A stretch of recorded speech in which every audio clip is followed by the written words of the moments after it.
When I was about 6 years old, my parents, my little sister, and I all went on a trip to Washington, D.C.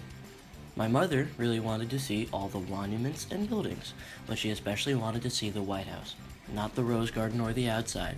No, she wanted to see the inside. So my dad made it happen. My dad had a friend from college that worked in the White House. She was pretty high up there, so she got us a private tour of the place.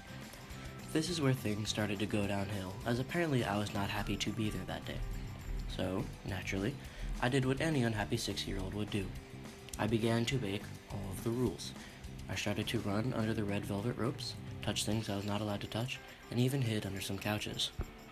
It was mostly some small things until my sister started crying, and I made a break for it. I ran under several red velvet ropes, and I passed a few security guards, and started to bang on the presidential stand's microphone. Naturally, my parents started to freak out as none of this is allowed, and it is especially not allowed in the White House when security is around. Thankfully, security thought that this was hilarious and encouraged my parents to take a picture of this event. The rest of the tour went better as my parents bribed me with some animal crackers to behave. It seemed to be working until we went to see the outside of the White House. For those who do not know, security cares a lot more about the outside of the White House rather than the inside, as a small child can do much more damage on the outside rather than the inside.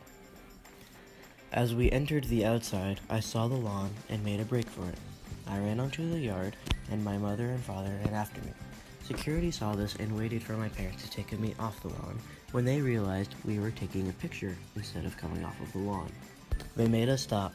Thankfully, we got the picture in beforehand and leave the White House premises, as this was the final straw. That is where the tour ended. From what I have been told, the rest of the trip was relatively uneventful compared to this. We mostly went to some monuments and some memorials. I was apparently better behaved in these places than I was the White House. Obviously, after this trip I was scolded. This is where as a child I learned where the line was drawn, and it has helped me ever since.